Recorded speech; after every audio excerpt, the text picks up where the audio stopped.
Welcome again dear students. Matrices के chapter को continue करते हुए आज का जो हमारा टॉपिक है वो है इक्वालिटी ऑफ टू मैट्रिसेस। ये हमारी 3.1 एक्सरसाइज का ही पार्ट है जो लास्ट लेक्चर में कवर नहीं हो पाया था।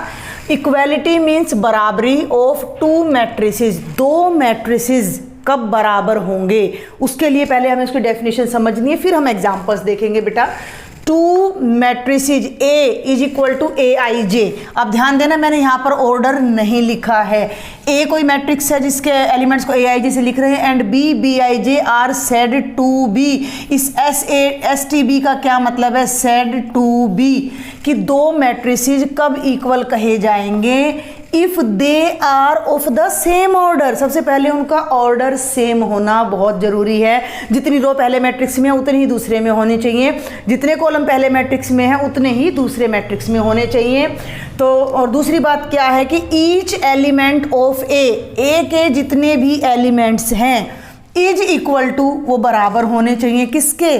Corresponding element of B. Corresponding का क्या मतलब है वो भी हम यहाँ देखते हैं। वैसे वो यहाँ से भी ये बात क्लियर हो जाती है बेटा कि ए आई जे बी आई जे के इक्वल होना चाहिए फॉर ऑल आई जे। इसका क्या मतलब है कि अगर मेरे पास ये हम मान लेते हैं कि ए का भी ऑर्डर 2/2 है, तो ये एलिमेंट है ए मैट्रिक्स है A11 A12 A21 और A22, और बेटा बी मैट्रिक्स है हमारा B11 B12 और भाई B21 और B22। तो सबसे पहले तो आप ये देखिए कि इसका ऑर्डर भी 2/2 का है और इसका ऑर्डर भी 2/2 का है, और हम कह रहे हैं कि ये इक्वल होने चाहिए। तो इसके लिए कोरस्पॉन्डिंग शब्द आपने को, जैसे ट्रायंगल में करते थे corresponding sides of the triangle must be equal, संगत भुजाएं, तो संगत एलिमेंट्स बराबर होने चाहिए। यानी ये वाला पहली रो का पहला एलिमेंट और इसकी पहली रो का पहला एलिमेंट बराबर होना चाहिए, पहली रो का दूसरा एलिमेंट और पहली रो का दूसरा एलिमेंट बराबर होना चाहिए, A21 B21 के इक्वल होना चाहिए और A22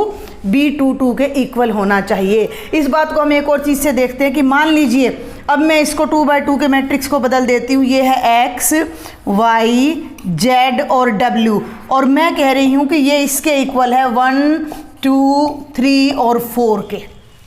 तो इस बात का क्या मतलब है? ऑर्डर तो सेम हो गया, हमें दूर से दिख रहा है कि ऑर्डर तो सेम है। भाई जब ऑर्डर बराबर ही नहीं होगा तो इक्वालिटी कैसे एग्जिस्ट करेगी? 4 एलिमेंट इसमें 4 एलिमेंट इसमें, 2 रो इसमें है 2 इसमें, 2 कॉलम इसमें 2 कॉलम इसमें, तो तुलना तो हम कर सकते हैं इनकी। अब इक्वालिटी कब होगी? जब पहली रो का पहला एलिमेंट यानी x इसके बराबर हो। तो आपने ध्यान देना है कि x 1 के बराबर होना चाहिए, पहली रो का दूसरा एलिमेंट इसके दूसरे एलिमेंट के बराबर होना चाहिए, यानी कि y 2 के बराबर होना चाहिए, z 3 के बराबर होना चाहिए बेटा, और w किसके बराबर होना चाहिए? 4 के। बहुत आसान सा कॉन्सेप्ट है ये, आप आसानी से समझ जाएंगे। मेरे ख्याल से यहाँ तक आपको समझ आ भी गया होगा। और इसी पर बेस्ड अभी हम 2 एग्जाम्पल्स अपनी NCERT की बुक से करने जा रहे हैं। तो ये है भाई हमारा example number 4। If this matrix, ध्यान देना, is equal to this matrix. अभी मैं समझाऊंगी मैट्रिक्स को। Find the values of A B C X Y Z। 6 values हमने निकालनी है। कब? अगर ये वाला मैट्रिक्स इसके इक्वल है। थोड़ा ध्यान देंगे, ये X Y Z आपको थोड़ा सा कंफ्यूज कर सकता है, तो आपने ये ध्यान रखना है कि 1 2 और 3 रो हैं और 1 2 और 3 ही कॉलम है। ये जरूरी नहीं है कि इक्वालिटी के लिए स्क्वायर मैट्रिक्स ही हो, इक्वालिटी के लिए रेक्टेंगुलर मैट्रिक्स की भी इक्वालिटी हम कंसीडर कर सकते हैं। तो और 3 ही रो और 3 ही कॉलम यहाँ है, तो 9 एलिमेंट्स है हमारे पास। पहली बात तो ये। अब ये x+3 पहली रो का पहला एलिमेंट है, ये ध्यान रखना है। Z+4 पहली रो का दूसरा एलिमेंट है, पूरा एक एलिमेंट है ये, और ये पहली रो का तीसरा एलिमेंट है। तो इस क्वेश्चन को मैं यहीं पर, मींस क्वेश्चन क्या है कि अगर ये दोनों मैट्रिसेस इक्वल हैं तो हमें A B C और X Y Z की वैल्यू निकालनी है। ये थी हमारी स्टेटमेंट। और अब हम जब इसको नोटबुक में सॉल्व करेंगे तो किस तरह से करेंगे? हम यहाँ पर लिखेंगे सॉल्यूशन, और फिर हम सॉल्यूशन लिखते ही क्या लिखेंगे? बिकॉज। ठीक है, समझ रहे हैं ना मेरी बात को, कि बिकॉज लिखकर हम लिखेंगे कि बिकॉज ये मैट्रिक्स इसके इक्वल है, ये मैट्रिक्स इसके इक्वल है। तो by definition of equality of matrices, by definition of equality of matrices, इतनी सी बात हमने लिखनी है कि इक्वालिटी की वजह से अब क्या होगा? A11 B11 के इक्वल होगा, यानी कि ये वाला एलिमेंट इसके इक्वल होने जा रहा है। Understand my point? मीन्स जो हमारा x+3 है वो 0 के इक्वल है। तो सबको हम बारी बारी से यहाँ लिखते हैं, x+3 0 के इक्वल है। इक्वेशन बन गई है हमारी बिल्कुल सिंपल सी। तो x क्या हो जाएगा बच्चे? 0 - 3, यानी x की वैल्यू आ गई -3। एक वैल्यू आ गई। 6 कॉन्स्टेंट हमने निकालने हैं। A12 B12 के इक्वल होने जा रहा है। तो ये जो Z+4 है, आपने अपनी नोटबुक में ऐसे कोई निशान नहीं लगाना है, कोई निशान नहीं लगाना है। तो Z+4 आपका किसके इक्वल है? 6 के। तो Z किसके इक्वल हो जाएगा? 6 - 4 यानी 2 के, और Z की वैल्यू 2 आ जाएगी। थर्ड देखें, 2y - 7 = 3y - 2। ये भी मैं यहीं करा रही हूँ। 2y - 7 = 3y - 2। y एक तरफ ले आए, कांस्टेंट एक तरफ ले जाएं, इधर ले आए y को। 2y - 3y = -2 + 7। 2y में से y गया -y, 7 में से 2 गया 5। ये माइनस यहाँ से हटकर राइट में आ जाएगा और y की वैल्यू हो जाएगी -5। 3 कॉन्स्टेंट्स आ गए हमारे पास। आगे बढ़ते हैं। अब देखें, -6 - 6 कोई इक्वालिटी की जरूरत नहीं है। a - 1 -3 के इक्वल होना चाहिए। ये एलिमेंट है 2 2, तो वो भी 2 2 है, हमारा प्रिंसिपल डायगोनल का एलिमेंट है वो। तो a - 1 ये वाला एलिमेंट इसके इक्वल हो गया -3 के। 1 को राइट में ले जाओ, a की वैल्यू आ जाएगी -3 + 1 यानी कि -2। 4 वैल्यूज आ गई हमारी। आगे बढ़ते हैं। ये 0 है और यहाँ पर एलिमेंट है 2c+2। आपको सिर्फ कॉरस्पॉन्डिंग एलिमेंट वाला कॉन्सेप्ट समझना है। 2c+2, 2 को लेफ्ट में ले आओ, इससे 2c को ले आओ, आपकी एक ही बात है ये। तो 0 - 2c = 2। 0 में से गया तो -2c = 2। 2 से 2 कैंसिल हो जाएगा और ये माइनस हम राइट में ले जाते हैं, तो c की वैल्यू क्या आ जाएगी? -1। And we are left with b only. देखो ये 0 था, इससे ये हो गया। अब ये पीछे से रहते तो 0 है। यहाँ इसको देखें, b - 3 और 2b + 4। तो ये अब हम यहाँ करते हैं, b - 3 = 2b + 4। b को एक तरफ कर लीजिए। b - 2b = 4 + 3 -b = 7 और b की वैल्यू आ जाती है आपकी -7। हमने ऐसे बॉक्सेज में लगा दिया। आप चाहें तो लास्ट में आप अपने पूरे आंसर की समरी यहाँ कर सकते हो। तो वो आंसर की समरी करके आप यहाँ पर अपना लिख दें कि a की वैल्यू ये है, b की ये है, c की ये है और x y z की ये है। तो बहुत आसान क्वेश्चन है ये आपका इक्वालिटी का। मैट्रिसेस पूरा चैप्टर ही बहुत आसान है। Find the values of, this is the last example of exercise 3.1, example number 5। Find the values of a b c and d from the following equations. अब उसने ये नहीं कहा है कि इक्वालिटी की वजह से निकालें, उसने बोला है कि ये इक्वेशंस हैं और इन इक्वेशंस से आप ए बी सी डी की वैल्यू निकाले। अब हमें साफ दिखाई दे रहा है, लेफ्ट साइड में भी मैट्रिक्स है, राइट साइड में भी मैट्रिक्स है। ये भी 2/2 का है, ये भी 2/2 का, दोनों इक्वल हैं। तो बाय दैट इक्वालिटी, तो वहीं उसी तरीके से आप इसको कर लीजिएगा। मैं शॉर्ट में बता रही हूँ। तो फर्स्ट एलिमेंट फर्स्ट के। अब यहाँ एक बात ध्यान देने की है कि 2a + b किसके इक्वल आ गया? 4 के। और ये 2 वेरिएबल में है, तो इससे ना a की वैल्यू निकलेगी ना b की। अब क्या करेंगे वो चीज़ हमने देखनी है। तो यहाँ ये अब इक्वेशन बन जाती है, तो इसको कर दो इक्वेशन नंबर 1। फिर आता है हमारे पास a - 2b। देखो ये एलिमेंट इसके इक्वल है, ठीक है ना? आप समझ पा रहे हो ना, ये सेकंड एलिमेंट है। तो a - 2b हो गया -3 के इक्वल। इक्वेशन नंबर 2, ये एलिमेंट बेटा इसके इक्वल हो गया 5c - d = 11। इक्वेशन नंबर 3, यहाँ फर्क था, यहाँ सिंगल वेरिएबल में थी तो हमें डायरेक्ट आंसर मिल गया था। और ये है आपका 4c + 3d = 24। अब ये हमें 4 इक्वेशंस मिल गई हैं और इन 4 इक्वेशंस में हमने 10th क्लास की अपनी लीनियर इन इक्वेशंस इन 2 वेरिएबल्स का कॉन्सेप्ट लगाना है और फिर हमें a और b और c और d की वैल्यूज़ फाइंड करनी है। तो पहले हम इन 2 इक्वेशंस को लेते हैं। हम क्या करते हैं, या तो एलिमिनेशन मेथड लगा लेते हैं। तो फर्स्ट इक्वेशन को हम 2 से मल्टीप्लाई कर लेते हैं, ठीक है? तो मल्टीप्लाइंग इक्वेशन नंबर 1/2, शॉर्ट में बता रही हूँ भाई मैं। तो इसको 2 से पूरी इक्वेशन को करेंगे तो ये बनेगा 4a + 2b = 8। और इस इक्वेशन को आप एज इट इज राइट कर लीजिए, a - 2b = -3। अब आप ध्यान से देखें कि ये हमारे जो है कोफिशिएंट सेम है और साइन भाई अलग अलग है। तो 2b से 2b कट गया बेटा। और जब इन्हें ऐड करेंगे तो 4a में a ऐड करेंगे तो 5a और 8 - 3 आपको शायद दिख रहा होगा, ब्लैक बोर्ड की रेंज से बाहर नहीं हूँ मैं, यहाँ लिख देती हूँ, थोड़ा सा आप ध्यान से देखें। तो 8 में से 3 गया तो ये कितना आ जाता है हमारा 5। तो यहाँ पर ये थोड़ा इधर करती हूँ मैं, 5a = 5, तो a की वैल्यू आ गई 5/5 यानी कि 1। a की वैल्यू जब 1 आ जाती है तो मैं आपको यहाँ रब करके अब ये सारा बताती हूँ थोड़ा, कि a की वैल्यू जब आपकी 1 आ रही है तो इस a की वैल्यू को आप यहाँ पर पुट कर दीजिए। तो from equation number 1 2a + b = 4, तो a की वैल्यू 1 आएगी, तो आप यहाँ लिख दीजिए 2 × 1 + b = 4, और 2 × 1 = 2, तो भाई 2 राइट में जाएगा तो b की वैल्यू हो जाएगी 4 - 2, तो a आपका 1 आ गया और b आपका 2 आ गया, तो हाफ आंसर आपका ये आ जाता है।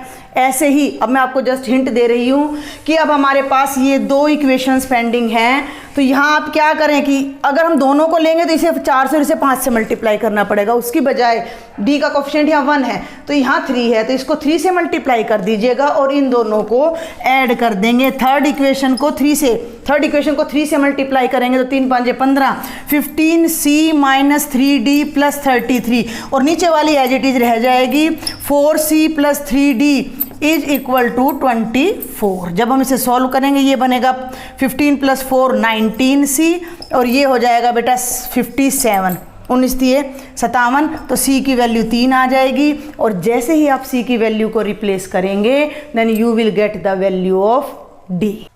बेटा जो आपकी एक्सरसाइज 3.1 के क्वेश्चन है दीज आर वेरी इजी, तो आपने अपने आप ट्राई करने हैं। जस्ट क्वेश्चन नंबर 8 और 10 मुझे लगता है कि थोड़ा मुझे आपको उनका हिंट देना चाहिए। तो ये वाला हमने अपने लास्ट लेक्चर में किया हुआ भी है कि a = aij m/n is a square matrix. भाई ये मैट्रिक्स स्क्वायर कब होगा? If m is less than n, यानी कि number of row number of column से कम हो, m greater than n, m = n या नन ऑफ दीज। तो जब मैंने आपको स्क्वायर मैट्रिक्स की डेफिनेशन बताई थी तो वहां मैंने ये क्वेश्चन करवा भी दिया था कि अगर m और n बराबर होंगे, यानी जितनी रो हैं उतने ही कॉलम होंगे, तभी हमारा मैट्रिक्स कैसा कहलाता है? Square matrix. तो ये हमारा राइट ऑप्शन हो जाएगा बेटा, ऑप्शन नंबर सी। ये थोड़ा सा डिफरेंट क्वेश्चन है, ध्यान से देखें। The number of all possible matrices of order 3/3, 3/3 order के कितने मैट्रिसेज बन सकते हैं विद एंट्री 0 और 1, यानी उनमें 0 ही आए या 1 आए, और उनको कितने ढंग से घुमा के 3/3 ऑर्डर के कितने मैट्रिसेज बना सकते हैं। तो ये थोड़ा सा मुश्किल है, बिल्कुल मुश्किल नहीं है।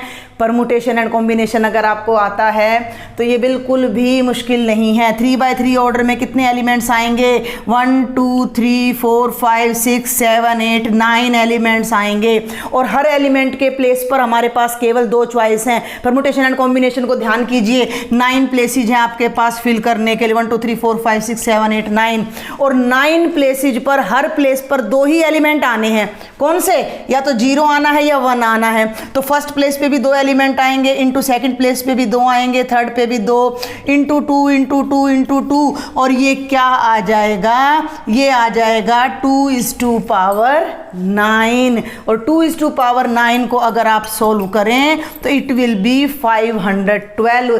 तो 512 ऐसे मैट्रिसेस बन सकते हैं जो 3/3 ऑर्डर के होंगे, और जिनमें या तो हम केवल 0 का यूज करेंगे या 1 का करेंगे या दोनों का करेंगे। बात समझ में आ गई? तो ये क्वेश्चन परमुटेशन एंड कॉम्बिनेशन पर आपका बेस्ड था। आज का हमारा नेक्स्ट टॉपिक है बेटा ऑपरेशंस ऑन मैट्रिसेज। ऑपरेशंस का क्या मतलब है? मैथ्स में ऑपरेशंस का मतलब सिंपल होता है plus minus multiply and divide. ये ऑपरेशंस कहलाते हैं मैथमेटिकल ऑपरेशंस। तो सबसे पहले आज हम ये 4-5 चीज़ों को देखेंगे। सबसे पहले आ जाता है एडिशन ऑफ मैट्रिसेज। अब कितने मैट्रिसेज? मिनिमम 2 मैट्रिसेज, मैक्सिमम कितने भी मैट्रिसेज हो सकते हैं। तो उन्हें ऐड करने के लिए सबसे पहली कंडीशन आपकी क्या होनी चाहिए कि उन मैट्रिसेस का ऑर्डर सेम होना चाहिए, तभी वो जुड़ पाएंगे, जैसे इक्वालिटी में होता था। तो इसको हम डायरेक्ट, मैं आपको एक एग्जांपल की हेल्प से समझाती हूँ। आपकी एनसीईआरटी का ही ये एग्जांपल नंबर 6 है बेटा, कि हमें ए और बी गिवन है 2 matrices and find A plus B. तो ए आपका है √3 1 -1 एंड 2 3 0, ओके। एंड बी आपका क्या है? बी है आपका 2 √5 1 -2 3 और 1/2। आप देख सकते हो दोनों का ही ऑर्डर 3/2 है, 6 एलिमेंट इसमें हैं, और 2/3 है, और दोनों में ही 6 एलिमेंट्स हैं। तो यहाँ से अब हम डायरेक्ट, ये सॉल्यूशन ही चल रहा है, फेयर नोटबुक में अगर आपको करना है तो फेयर में भी आप ऐसे ही करेंगे। तो a + b आप लिखेंगे। तो इनको ऐड कैसे किया जाता है, कुछ भी खास नहीं करना, हमने जस्ट इनके कॉरस्पॉन्डिंग एलिमेंट्स को ऐड कर देना है। तो ये हो जाएगा √3 + √3 1 - 1 2 3 0। a के प्लेस पर a वाला मैट्रिक्स लिखा, प्लस का साइन लगाया, और b वाले मैट्रिक्स को हमने यहाँ पर राइट कर दिया। सिर्फ बहुत सिंपल, बहुत ही सिंपल है। a + b लिखा, a के प्लेस पर a वाला मैट्रिक्स लिखा, b के प्लेस पर b वाला, और दोनों के बीच में प्लस का साइन लगा दिया। और इन दो मैट्रिक्स की एडिशन, फिर एक नया मैट्रिक्स बनेगा जिसकी टर्म्स कॉरस्पॉन्डिंग एलिमेंट्स के जोड़ के बराबर होंगी। तो a11 b11 में ऐड होगा, यानी √3 में 2 ऐड होगा, तो हम इसे लिखेंगे √3 + 2, क्योंकि इरेशनल में रैशनल ऐड नहीं हो सकता। ये 1 है और ये √5 है, तो नेक्स्ट एलिमेंट होगा हमारा 1 + √5। ये -1 है और ये +1 है, तो उससे नेक्स्ट आ जाएगा -1 + 1। 2 + -2, ध्यान देंगे, 2 + -2 3 + 3, कॉरस्पॉन्डिंग, बार बार बोल रही हूँ मैं, कॉरस्पॉन्डिंग एलिमेंट्स जुड़ने हैं। a11 में b11, a12 में b12, a13 में b13 एंड सो ऑन। तो ये एलिमेंट तो एज इट इज रहेगा, ज़्यादा करें रैशनल को आगे ले आओ, इरेशनल को पीछे ले जाओ। 1 + √5 -1 + 1 0 हो जाएगा, 2 + -2 0 हो जाएगा, 3 + 3 6 हो जाएगा, और ये आपका आ जाएगा 1/2, जो कि बहुत आसान है। आगे है अब हमारा multiplication of a matrix bye a scalar. एक मैट्रिक्स को स्केलर से मल्टीप्लाई करना। अभी मैट्रिसेस की मल्टीप्लिकेशन नहीं आएगी, वो हम बाद में डिस्कस करेंगे। Multiplication of A matrix bye a scalar. कोई एक मैट्रिक्स दे रखा है, मान लीजिए मैंने यही मैट्रिक्स ले लिया A, और इसको किसी स्केलर, किसी संख्या से गुणा करना है। मान लो मैं इन पर्टिकुलर में वो संख्या K ले लेती हूँ। ध्यान दे मैं क्या बता रही हूँ, मैंने A मैट्रिक्स ले लिया और इसका K टाइम्स मैंने निकालना है। Where K is any scalar, कोई भी संख्या, कोई भी रियल नंबर ये है। तो KA का क्या मतलब है कि K को पहले हम बाहर रखते हैं, और A अगर मैंने यहाँ लिख दिया तो इसका मतलब है कि K जो है वो A के हर एलिमेंट से मल्टीप्लाई होगा। तब हम कहेंगे कि K की A से स्केलर मल्टीप्लिकेशन हुई है। तो कैसे करेंगे, K √3, ठीक है भाई, K को 1 से करेंगे K, -1 से करेंगे -K, ये हो जाएगा 2K 3K एंड 0।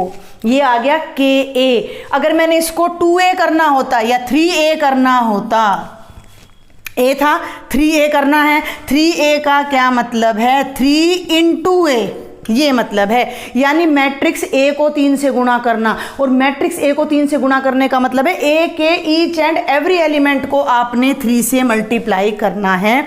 वो होती है मैट्रिक्स की मल्टीप्लिकेशन बाय अ स्केलर। तो इसी एग्जांपल को हम फिर ले लेते हैं, या मैं कोई रैंडमली कोई और एग्जांपल ले लेती हूँ। मान लीजिए मैंने ले लिया A को 1 2 3 4 5 6 7 8 9, 3/3 ऑर्डर का ले लिया, और इसको मैं फिर 3 से मल्टीप्लाई करती हूँ। तो क्या आ जाएगा, ये हर एलिमेंट अंदर वाले सब 3 से मल्टीप्लाई हो जाएंगे, और ये हो जाएगा 3 × 1 = 3, 3 × 2 = 6, 3 × 3 = 9, 12 15 18 21 24 एंड 27। तो ये है हमारा multiplication of A matrix bye a scalar.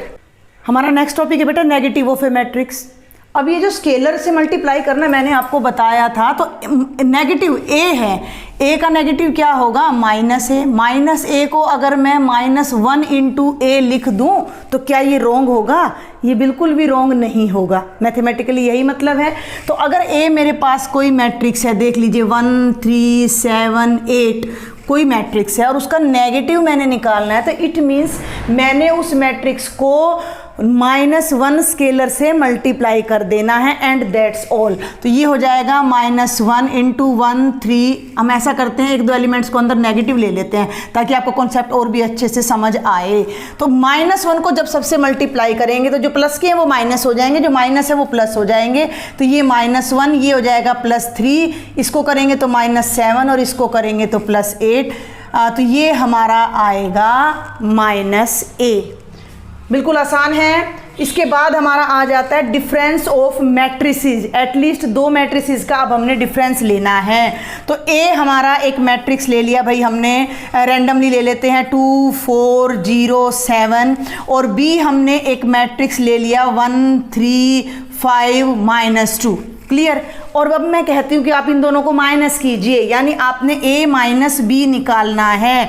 तो मैथमेटिकली मैट्रिसेस की भाषा में ये माइनस का मतलब क्या है कि a प्लस माइनस बी हम करते हैं, यानी कि पहले हम b का नेगेटिव लेते हैं और फिर हम उसको मैट्रिक्स a में ऐड कर देते हैं। लेकिन जब हम क्वेश्चन करते हैं तो हम वहाँ डायरेक्ट माइनस का साइन लगाते हैं। तो किस तरह से हम करते हैं, पहले हम लिखते हैं मैट्रिक्स a 2 4 0 7 और फिर माइनस का साइन लगाकर b के एलिमेंट्स को यहाँ राइट करते हैं 1 3 5 -2, और इसको अब हम यहाँ इजीली सॉल्व कर सकते हैं। कॉरस्पॉन्डिंग एलिमेंट्स 2 -1 2 -1 4 -3 और बेटा 0 -5 और 7 -2 आ जाएगा। और इस ऑपरेशन को अब आप कर दीजिए। 2 में से 1 गया तो इधर 1, 4 में से 3 गया तो 1, 0 में से 5 गया तो -5 और 7 + 2 आपका 9 आ जाता है। ये मैंने आपको ऐसे ही रैंडमली एक एग्जाम्पल समझाया है। ये एनसीईआरटी का एग्जाम्पल नंबर 7 है, और इसको करने के बाद हमें स्केलर मल्टीप्लिकेशन और डिफरेंस का कॉन्सेप्ट बहुत अच्छे से क्लियर होने जा रहा है। हमें एक मैट्रिक्स A और B गिवन है और हमें 2A - B फाइंड करना है। तो मैं आपको यहाँ से डायरेक्ट सॉल्यूशन ही बता रही हूँ, आप इसको यहाँ सॉल्यूशन लिख लीजिएगा। और अब हम क्या करते हैं, 2A - B का मतलब है पहले A को 2 से मल्टीप्लाई करना है, फिर उसमें से B माइनस करना है। तो ये सारे स्टेप्स हम अलग अलग नहीं करेंगे। अब आप 12th क्लास में पढ़ रहे हो तो आप इसको डायरेक्ट करो। यहाँ 2 लिखा, ए के प्लेस पर आपने ए के मैट्रिक्स की वैल्यू पुट कर देनी है। ए नहीं लिखना है भाई, अब हमने यहाँ पर ए जो मैट्रिक्स है उसको लिख देना है। 2A हो गया, 2A माइनस का साइन है, माइनस लगाया। बी को हटा दिया और बी के प्लेस पर उसका जो मैट्रिक्स है उसको राइट डाउन कर दिया, क्योंकि भाई बी का मतलब यही है ना, तो ये हटा दिया और ये हमने यहाँ पर रख दिया। कई बच्चों को ये चीज़ बड़ी परेशान करती है, वो यहाँ A B भी लिख देते हैं और वैल्यू भी रख देते हैं, तो दोनों में से एक रखना है। अब 2 इस पूरे मैट्रिक्स के बाहर है, यानी 2 इससे मल्टीप्लाई हो रहा है, इसका मतलब 2 इसके हर एलिमेंट से मल्टीप्लाई हो रहा है, तो 2 को हर एक से मल्टीप्लाई कर दीजिए। 2 1 जा 2, 2 2 जा 4, 2 3 जा 6, 2 2 जा 4, 2 3 जा 6, 2 1 जा 2, और माइनस में ये आ गया। आप देख सकते हो कि दोनों ही मैट्रिसेस के ऑर्डर बिल्कुल सेम है, 2/3 है। और अब हम यहाँ पर डिफरेंस कर देंगे फर्स्ट में से फर्स्ट। तो यहाँ देखो मैट्रिक्स का साइन ढंग से लगाना है आपने, 2 -3, फिर थोड़ा गैप रखना है, कोमा नहीं लगाना। 4 एक माइनस यहाँ है और एक माइनस अंदर है। अगर आप डायरेक्ट कर पाओ वेल एंड गुड, प्लस कर देना, अदरवाइज आप ऐसे लिख देना 6 -3। Next is 6 -3। फिर हमारा आ जाता है 4 -1, ये एलिमेंट हो जाता है 6 -0 एंड देन 2 -2। सॉल्व कर लीजिए, ये आ जाएगा -1 माइनस प्लस 4 + 1 आ गया 5, 6 -3 3, ये फिर से 5, फिर से 6 और 0, और ये हमारा आंसर आ जाता है बेटा जी 2A - B का, जहाँ पर ये दोनों कॉन्सेप्ट्स आपको अच्छे से समझ आ जाते हैं। अब हम बेटा क्विकली ही प्रॉपर्टीज़ ऑफ मैट्रिक्स एडिशन देख लेते हैं, क्योंकि इनका हमें सिर्फ यूज़ करना है, लर्न नहीं करना है। सबसे पहले आता है हमारा कम्यूटेटिव लॉ। ये क्या कहता है कि अगर हमारे पास A और B सेम ऑर्डर के कोई 2 मैट्रिसेस हैं तो A + B हमेशा B + A के इक्वल होगा। लॉजिक क्या है कि A और B को किसी भी ऑर्डर में ऐड कर लीजिए, आंसर सेम आएगा। जैसे नंबर सिस्टम में 3 + 4 4 + 3 के इक्वल आता है। सेकंड प्रॉपर्टी हमारी है एसोसिएटिव लॉ। इसमें अगर हमारे पास A और B के साथ कोई और थर्ड मैट्रिक्स ही आ जाता है ऑफ द सेम ऑर्डर, तो A + B + C = A + B + C। आप ब्रैकेट देख पा रहे हो, ब्रैकेट का मतलब है पहले A और B मैट्रिसेस को ऐड किया, फिर C ऐड करें, या पहले B और C को ऐड करें फिर A ऐड करें। मान लीजिए मैं कर दूं 3 + 4 + 5 कर दूं, या पहले मैं 4 और 5 को ऐड करके फिर 3 ऐड कर दूं, तो वो सेम, तो एसोसिएटिव लॉ। इसके बाद हमारा आ जाता है एग्जिस्टेंस ऑफ एडिटिव आइडेंटिटी। इस बात का क्या मतलब है कि किसी भी मैट्रिक्स ए में अगर हम जीरो मैट्रिक्स को जोड़ दें या जीरो मैट्रिक्स में ए को, देखो जीरो मैट्रिक्स का ऑर्डर हम अपने अकॉर्डिंगली चेंज कर सकते हैं, तो इनकी एडिशन हमेशा ए मैट्रिक्स के इक्वल आएगी। तो जो ये जीरो मैट्रिक्स है, इसलिए मैं इतना बड़ा लिख रही हूं, तो ये जो जीरो मैट्रिक्स है ये हमारे लिए क्या कहलाएगा बेटा जी, ये हमारा आइडेंटिटी मैट्रिक्स कहलाएगा। तो हर में एडिटिव आइडेंटिटी यानी कि जोड़ने के बाद, ठीक है। और एक आता है एडिटिव इनवर्स। इनवर्स क्या होता है कि इसके अंदर क्या जोड़ें, एडिटिव जोड़ना, ए में क्या जोड़ें कि आइडेंटिटी आ जाए यानी जीरो आ जाए। तो अगर हम किसी भी मैट्रिक्स में उसी का नेगेटिव ऐड कर दें, किसी भी मैट्रिक्स का जो इन्वर्स होता है वो उसी का नेगेटिव होता है। अगर मैं किसी मैट्रिक्स में उसका नेगेटिव ऐड करती हूँ या नेगेटिव में मैट्रिक्स ऐड करती हूँ तो हमें आइडेंटिटी मैट्रिक्स यानी कि जीरो मिलेगा। ये एक बात का आप ध्यान रखें कि आइडेंटिटी मैट्रिक्स नहीं कहूँगी मैं यहाँ पर, थोड़ा कहीं आप कंफ्यूज हो जाएं, क्योंकि आइडेंटिटी मैट्रिक्स मैंने अलग बताया था 1 0 0 वाला। ये एडिटिव आइडेंटिटी आपकी यहाँ पर हो जाती है। क्या हो जाती है? ये आपकी एडिटिव आइडेंटिटी। और ए में माइनस ए जोड़ देते हैं तो भी हमारी एडिटिव आइडेंटिटी यानी जीरो आ जाता है। तो सिंपल से लॉजिक है, आपने जस्ट इनको अंडरस्टैंड करना है। और ये दो छोटी छोटी प्रॉपर्टी और हैं कि अगर ए और बी दो मैट्रिक्स है और हम उन्हें जोड़ रहे हैं पहले और फिर के से मल्टीप्लाई करें, या पहले ए को भी के से मल्टीप्लाई कर दे, बी को भी के से मल्टीप्लाई कर दे और ऐड कर दे, तो वो दोनों बातें सेम है। एंड एट लास्ट जो प्रॉपर्टी है हमारी की के और एल दो स्केलर हैं और दोनों को जोड़कर ए से मल्टीप्लाई करें, या ए को पहले के से मल्टीप्लाई कर दें, ए को एल से कर दें और फिर उन्हें जोड़ दें, तो कोई फर्क नहीं पड़ता है। तो ये बड़ी सिंपल सी प्रॉपर्टी है, जहां भी क्वेश्चन में यूज होंगी मैं वहां पर मेंशन भी करती रहूंगी। अब हम जल्दी से ये एग्जांपल्स और देख लेते हैं जिनसे आपका ये जो बेस हमने डिस्कस किया अच्छे से मजबूत हो जाए। ये ए हमें एक मैट्रिक्स गिवन है, बी गिवन है, फाइंड द मैट्रिक्स एक्स। आपने बिल्कुल ध्यान रखना है कि ये मैट्रिक्स है such that 2a + 3x = 5b। Equation की तरह आपने काम करना है, अलजेब्रा की तरह आपने काम करना है। हमने x की वैल्यू निकालनी है, तो हम अलजेब्रा में क्या करते थे, जिसकी वैल्यू निकालनी है उसको लेफ्ट में रखना है। मैं कोई प्रॉपर्टी यूज नहीं करूंगी, डायरेक्ट मेथड से आपको बताऊंगी। तो इसमें भी आपने क्या करना है कि भाई पहले x को कोई वैल्यू मत रखना, a और b की कोई वैल्यू मत रखना, पहले x को लेफ्ट में रखो। 3x = 5b - 2a, ये आ गया, ठीक है। अब हमें केवल x निकालना है, तो x कब निकलेगा, जब ये 3 यहाँ नीचे चला जाएगा डिनोमिनेटर में।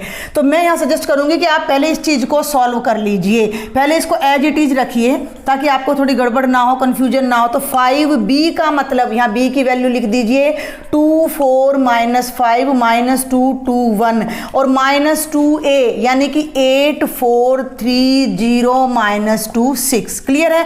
तो यहाँ अब आपने इसको सॉल्व करना है, तो ये बनेगा बेटा 10 - 10, कैलकुलेशन कर लेना, बिल्कुल सिंपल है। 20 और -25 और 5 1 जा 5 -2 8 जा 16 0 8 -4 6 एंड 12, ये आ गया। 3x आ रहा है, x नहीं आया है अभी, ध्यान रखना है।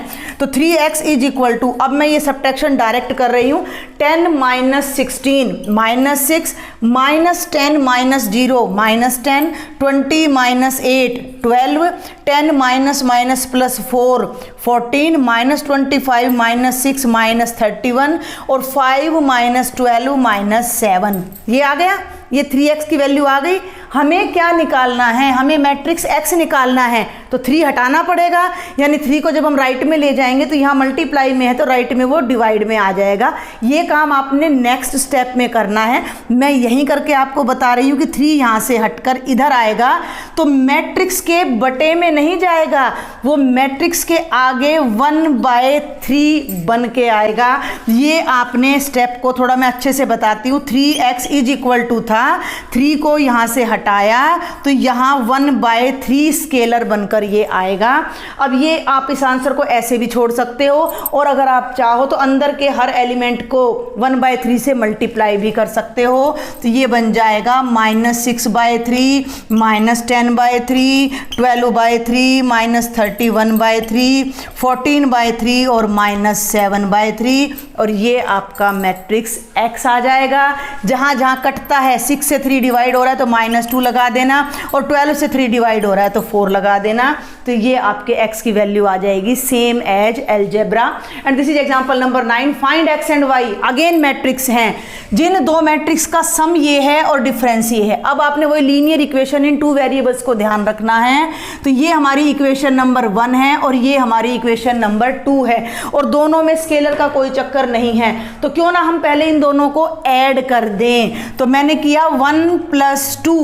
ऐड कैसे करते हैं? अब आप +2 में पढ़ रहे हैं तो ध्यान देना है। लेफ्ट साइड में लेफ्ट साइड ऐड करनी है, यानी कि x + y + x - y, ये तो मैट्रिक्स है, इज इक्वल टू मैट्रिक्स में मैट्रिक्स ऐड करना है। तो 5 2 0 9 + 3 6 0 -1 लिखा। अब y प्लस में है और y माइनस में कैंसिल, x और x सेम है, एडिशन है तो 2x इज इक्वल टू, ये दोनों मैट्रिक्स जुड़ जाएंगे। तो 5 में 3 ऐड करोगे 8, 6 + 2 8, 0 + 0 और 9 - 1 8। बाई चांस सारे एलिमेंट्स 8 आ रहे हैं, हमें x की वैल्यू निकालनी है। 2 को राइट में ले जाओ तो ये बन जाएगा 1/2। फिर कह रही हूँ मैट्रिक्स के नीचे 2 नहीं आएगा, ठीक है भाई। तो 0 और 8, अब हर एलिमेंट को हमने 2 से डिवाइड करना है। 1/2 का मतलब है 2 से डिवाइड करना, हाफ करना। तो ये क्या हो जाएगा 4 4 0 4, ये आपका x आ गया। अब आपके पास दो तरीके हैं y निकालने के, या तो आप 1 - 2 कर दीजिए, या आप x की वैल्यू को यहाँ पर 1 में पुट कर दीजिए। तो अब मैं यहाँ x की वैल्यू को 1 में पुट करने जा रही हूँ, पुट x इन 1। तो x कितना है ध्यान दें, 4 4 0 4 plus y is equal to 5 2 0 9। y को लेफ्ट में रखो और इस मैट्रिक्स को राइट में ले जाकर माइनस कर दो। तो 5 2 0 9 माइनस 4 4 0 4, और y की वैल्यू क्या आ जाएगी 5 - 4 1 2 - 4 -2 0 -0 और 9 - 4 5। तो ये आपको मैंने कुछ सिलेक्टेड एग्जांपल्स बताए हैं। आज के लेक्चर में इतना ही बेटा, बाकी हम नेक्स्ट लेक्चर में देखेंगे। Thank you.